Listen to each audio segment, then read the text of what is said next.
भमर रसे रसे करी सजनी नाई करी देबु पर आएर बससी आमर लागुछि डर डर तुझे पिरत दुली नाई करी देबु पर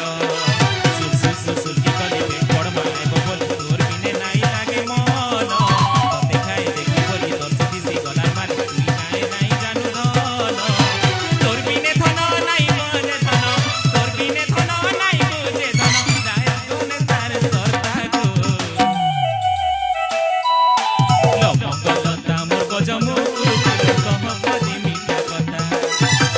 रसिया मोर मन बसिया रे कहि देमी मन कथा लबंगलता मोर गजमु कह पदी मीठा कथा मी कहूतिले तुई सुनु तुई तो कला भमर